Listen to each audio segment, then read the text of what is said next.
এয়া মা আৰু মাইনুৱে খাৰলি বনাইছে, কিন্তু বস্তুটো মেইন মাৰ হয়। মায়ে তাইক প্ৰশিক্ষণ দিছে, মানে খাৰলিটো চবেই বনাব নাজানে ন। ভণ্টি কি দিছা?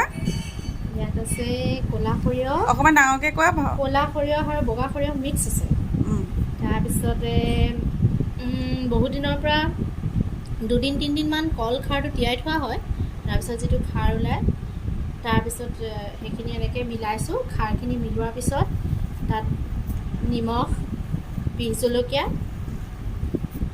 এনেদৰে দিয়া হৈছে, পিঁয়াজ দিয়া হৈছে আৰু অকণমান আদাও দিয়া হৈছে। অঁ, এনেকৈ মিলাই পেলাই খাবলৈ কিন্তু বহুত টেষ্টি দেই খাৰলি বস্তুটো। এনেকৈ মিলাই কলপাতত বান্ধিব লাগিব। এতিয়া এইখিনি যেতিয়া সানি হোৱাৰ পিছত কলপাতত বান্ধাৰ পিছত 2 দিনমান এনেকৈ থৈ দিব পাৰি, ফ্ৰিজত থৈ দিলে পাৰি। গৰম আছে যথেষ্ট। এনেই আগৰ দিনত ঢেঁকীত কৰে, কালি আমি এতিয়া ঢেঁকী আমাৰ আছে যদিও, কিন্তু আমি এতিয়া মিক্সি ব্যৱহাৰ কৰিছোঁ, যিহেতু বহুত গৰম। সেইটো কাৰণে আৰু সৰিয়হখিনি ধুই পেলাই ৰ'দাব লাগিব ন মা? চাফা চিকুণ কৰি ল'ব লাগিব আকৌ। চাফা চিকুণ কৰি ধুই ধুনীয়াকৈ ৰ'দত শুকুৱাই। আৰু এইটো এতিয়া মায়ে কৰাৰ আগতে লাডু কৰিব লাগিব। অকণমান সানি লৈছোঁ, মিলাই লৈছোঁ অলপ। এতিয়া ঘৰতে গোটেইখিনি খোৱা হ'বনে? নাই, দেখিব কৰিব লাগিব। লাগিব।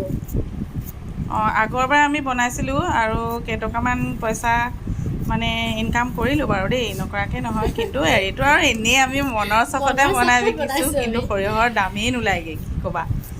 কিন্তু হ'লেও বনোৱা পদ্ধতিটো ভাল লাগে যে, আৰু নিজৰ ঘৰত বেছিকৈ খাই নিজৰ বেছি ভাল ঘৰত লাগে। বনাই খাই পেলাই যিটো মানে ভাল লাগে, সেইটো কিনি খাই ভাল নালাগে। কিন্তু মায়ে এটা চাইডে সেইখিনি থৈছে যে, মায়ে সেইখিনি কি কৰা হ'ব? সেইখিনি টেঙা বনাম। সেইখিনি টেঙা দি পেলাই বনাব বোলে। অঁ, এনেকৈ এতিয়া আমি লাডু কৰিব লাগিব।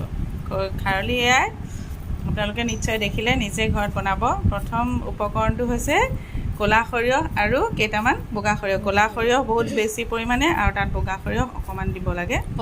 আৰু কলখাৰ সেয়া দেখিলে, কলখাৰ বহুত দিন মানে অকণমান 3 দিনমান পুৰি পেলাই তিয়াই পানীত থৈ দিব লাগে। আৰু বিহ জলকীয়া আৰু বেলেগ জলকীয়াও দিব পাৰে, কিন্তু বিহ জলকীয়া দিলে বেছি ভাল লাগে খাই। আৰু লগত কি আছিলে মা? আদা আৰু ৰচুনো দিছে আজি দেই। অঁ, কিন্তু এইটো আপোনালোকে কি দিয়ে নিজৰ কথা, খাই চাব। আজিলৈ আহোঁ, ধন্যবাদ।